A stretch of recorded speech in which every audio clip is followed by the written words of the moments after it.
تو سلیمان علیہ السلام کا فرمانا گھوڑوں کو واپس لاؤ، فطفق مسحا بالسوق والاعناق، تو آپ شروع ہوئے لگے چھونے ان کی ٹانگوں اور ان کے ہاتھوں کو اور ان کی گردنوں کو۔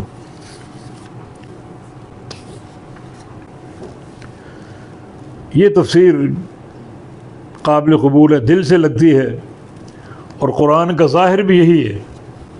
باقی اسرائیلی روایتوں میں بڑے قصے کہانیاں،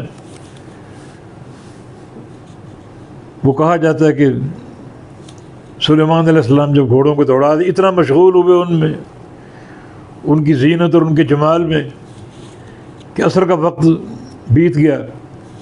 وہ حتیٰ توارت بالحجاب، پردے میں چھپ گیا، اس سے مراد سورج لیتے ہیں، اور ردوہا علیہ، لوٹاؤ اس کو، ان سورج کو واپس لاؤ، ہم نے عصر کی نماز پڑھنی۔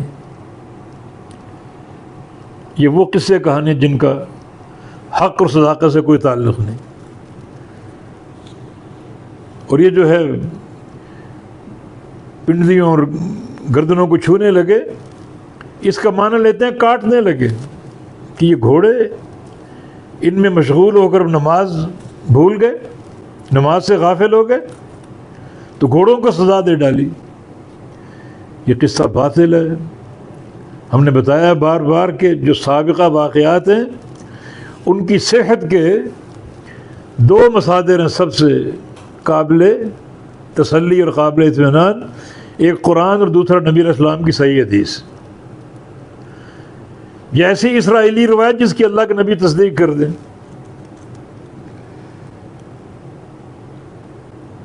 تو اس واقعے کا کوئی سر پاؤں نہیں، بلکہ یہ تو نبی کی توہین ہے کئی اعتبار سے۔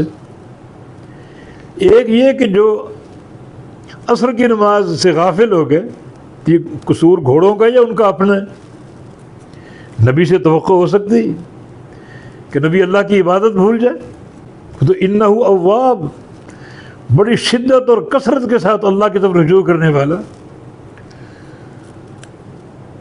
دوسرا، گھوڑے جہاد کے تھے، ان کو ضائع کرنا نبی ایسا کر سکتا ہے کہ وہ مال جو دنیا کا نہیں، جو دین کے لیے، اللہ کے ذکر کی بلندی کے لیے، ان گھوڑوں کے ہاتھ پاؤں گردنیں کاٹ سکتے ہیں؟ ان کا قصور کیا ہے؟ تو کئی حوالوں سے نبی کی جو ایک شان اور مقام، اس میں طعن ہے۔ تو اس قصے کا خلاصہ کیا ہے؟ اپنے گھوڑے انہوں نے طلب کیے تیاری کے لیے، ان کو دوڑایا جائے، ان کی رفتار چیک کی جائے، وہ انہوں نے دوڑا دی، واپس لائے، اور ان کو محبت سے چھو رہے ہیں کہ یہ وہ گھوڑے جو ہمارے شرف کا باعث ہیں، جن کی پشت پر بیٹھ کر ہم جہاد کریں گے اور اللہ کے دین کی سربلندی کریں گے۔